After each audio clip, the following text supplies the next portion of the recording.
It is Monday, folks. It is my favorite day. Why? Because it is Mothers of Multifamily. And I have, oh my goodness, I met this amazing woman on Facebook and I see her all over the place. She gives so much value. I want you all to give a whole big internet round of applause for Kavitha Baratakke. Welcome, Kavitha. Thank you so much for having me, Pili. Well, thank you so much for being here. So, my amazing mother, you, how do you do it all? How are you able to do everything that it is that you do? And it's an extensive list. I mean, you've been in IT, you have been all over the place, 10 years of real estate experience. How do you do it all and raise your daughter and be a provider for her? How do you do it? I don't do it all. I think we all have the illusion of doing it all, but we have our own struggles underneath that, and people don't always see it, right? It always seems like someone's got it together, but sometimes I don't. I don't have it together. So let's dive into that a little bit, because I can relate. The other mothers around there can relate. I mean, we have these sort of internet personas of like these women who do it all and we're being it all. But how can you relate to that woman that's trying to get into multifamily, trying to get into real estate, and she's just like, I don't have enough time.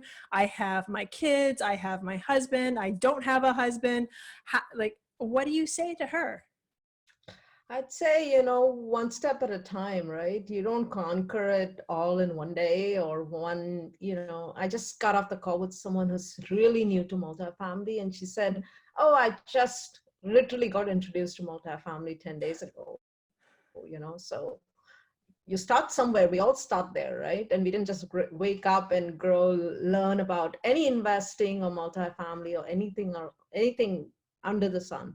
So just like baby steps, right? So For me, it was the baby steps were, I got my first rental house when I decided, hey, everything's, rock bottom right now. It was 2009.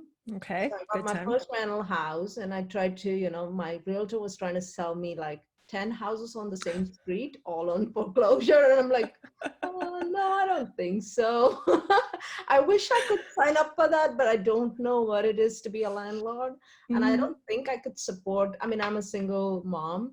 I don't think I could support 10 houses if my tenants decided not to pay me. So maybe I don't want to bite off more than I can chew, right?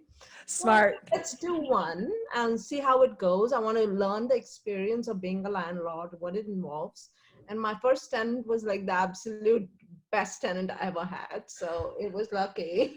And from there, I ended up buying, adding more to my portfolio as I went on the next 7 years.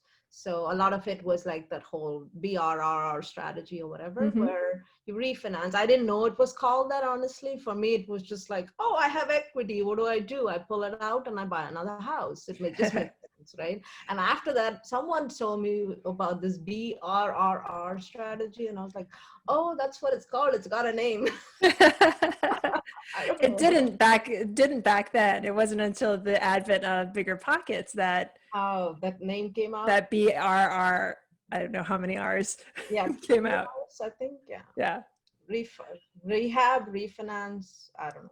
Anywho, you were doing it. You started off with one and started to add on as you went along. You took those steps to get yourself forward. Explain to me more steps, and how were you doing this while raising your daughter? You said you were a single mother, so you're raising your daughter on your own. You were in the IT sector and you're getting into real estate. That's where you're supposed to be. How do you keep on building your empire? I think education, right? The investment you make into yourself is the best investment you can ever make. And I spent a lot of time learning hands-on with my own properties, and then paying, like I was telling someone the other day, before I got into multifamily, I spent almost 2-3 years driving up and down Dallas every weekend, sometimes taking my daughter with me, sometimes dropping her off somewhere, my dogs, and I'm just like making it happen. You do what you need to, right? And when you have a full-time job that's busy, and I know it can be hard, but like everything else, when you don't have time, you make time. I truly Yes. believe that. You can never have time for everything that you do. You just make time. Well, and then when you do have time, you fill it with something else. I don't know where this time thing comes from. I always think I'm going to have more time when I do XYZ, but then, ABC comes along and all of Right. a sudden my time is not my own again. No, I mean, and everything you're doing, like taking the steps, getting the education and making it happen while having your daughter. I mean, that just warms my heart. I was actually the child of a single parent. So I saw the struggles that my mom went through. How do you think your struggles have shaped the way your daughter has grown up? I think it's positive, right? Like I look at it as, I'm being a role model for her in the sense that she knows that she can do whatever she wants to. And for me, honestly, quitting my full-time job was a huge leap of faith. Although I felt like I had created passive income to do that, it was still a jump. And what I really think that the last year has helped her learn from my experience is that she can do anything she sets her mind to. And I think that's such an important lesson in life for kids to learn, that I feel, hey, I don't know if this was the right move for me to quit a really amazing, awesome paying job. But if nothing else, what I think I have taught to her is that you can do whatever you want to, That So is an amazing thing to teach your daughter. Just letting her know that she has the strength to do it on her own. That's amazing.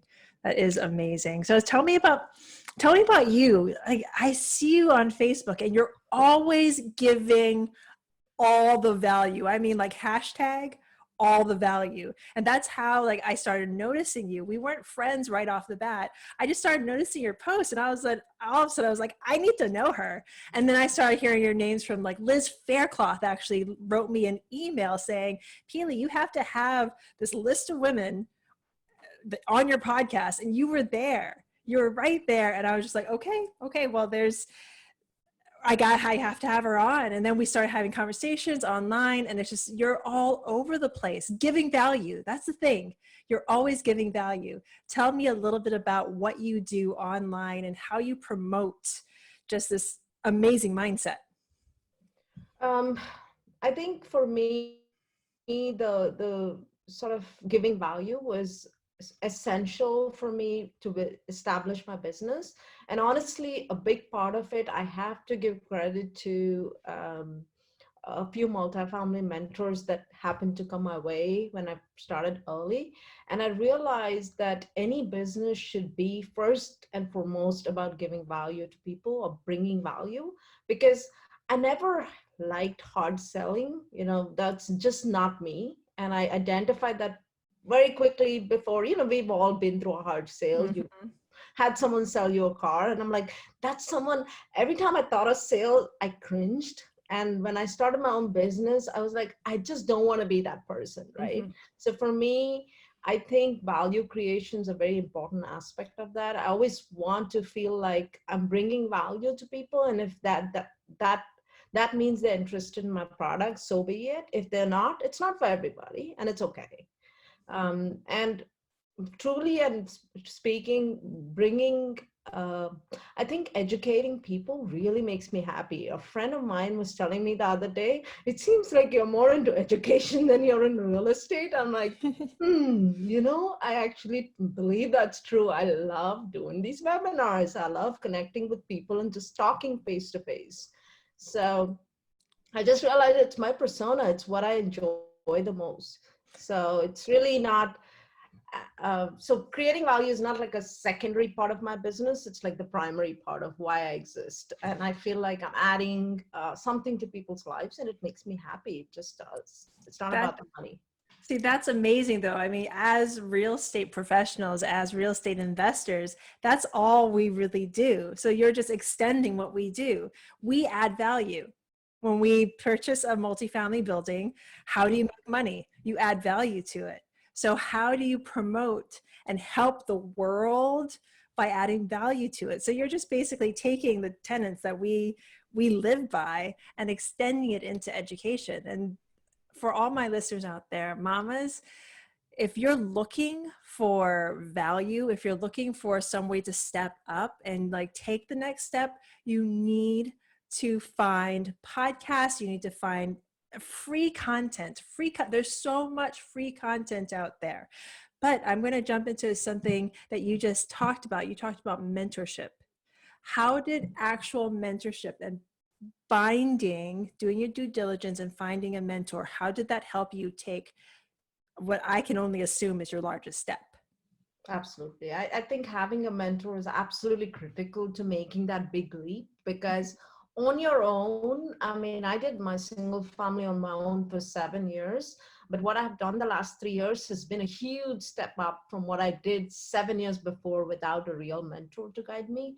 So I think having a good mentor, and I think there's so many mentors out there. So it's good to find someone that you're in sync with, like principles and otherwise, and just follow what they've done. I mean, why redo or reinvent the wheel when people have already done what you want to do? Yes. And just model them and don't recreate the wheel. Yeah. Yes, no, exactly. And that's what a mentor should be for you. They Mhm. should be able to give you the step-by-step process of how they did it, why it worked, and how you can just copy everything that they did and make it your own. And that's what a good mentor should do. For all of my listeners out there, can we dive a little bit more into how you did it as a mother, how you took those steps? I really, really want to hear, like, because as a mother, taking care, especially right now, I know I'm supposed to, as a podcaster, I'm supposed to make this evergreen, but forget that. Right now, we are in the dregs of COVID. It's COVID-19 season, and we are all at home. We're taking care of our children. So as a mommy, like, my focus right now is on my children, like ultimate focus. And then business is like here on the, like, whenever I have time, I'm like, okay, multifamily, come back here. Let me take care of you. So as a mommy and as a single mother, how are you taking care of your business and raising your daughter in this time? So I think a lot of multitasking, and I happen to be. Yes. I I I thought multitasking was efficient until I realized, okay, maybe not too much of it is efficient. So I still do it, admittedly, but I think just it helps. I don't have a 3-year-old, so I think that helps, And I've been through that phase, and that was Uh-huh. hard. But she's 15 now, so Mm-hmm. that gives me a lot more time, and she is pretty self-sufficient. I think all of us should aim towards what I've realized is I'm very grateful for this, and I didn't realize I was doing this, is that she's very independent. And I've created an independent child. If I'm not around, she'll make sure she's fed, she'll cook, or she'll get her own stuff. So I think that's helped me a lot. And Just creating that independence within her, or teaching her how to be independent. As far as her schoolwork, I mean, she's been very self-driven, so I've never had to push her. And if I did, it was more like checking on things. So I have to say she's, for most practical purposes, pretty self-sufficient. And oh, that helps. no, that is all great information, especially for, the parents with younger children, just to teach your children how to be independent, especially moving forward. Like it's like setting up your multifamily business and your multifamily buildings. You make sure you have the foundations in place. So you set your daughter up for success, because one day you're not going to be there to cook, to clean, to provide her with a house. One day she's going to have to take those steps on her own. And by giving her that information, that ability to know that she can do anything and be anything and take care of herself, that's huge. So thank you for that, not only for my listeners, but for me as well. Just a nice reminder that one day my little guys, I can still carry them all. One day I won't be able to. And I should be grateful that I taught them how to be independent. So before I let you go, what's one more thing, and you've already given us so much value, but what's one more thing that you can give my mamas, even my papas out there, to take them on their next step in their multifamily journey?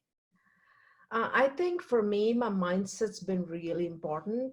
For any successful person, I think that's the most important factor. I mean, you can do a lot of things, but until you believe that you can actually achieve your goals, I feel like you really are spinning your wheels, but if you don't believe that truly. So I think changing your mindset, because I've talked to a lot of people, and that's one thing I've learned looking at the big picture of people, is that people always, let's say, they say, "Hey, I don't have enough money," or "I don't have enough time," or enough.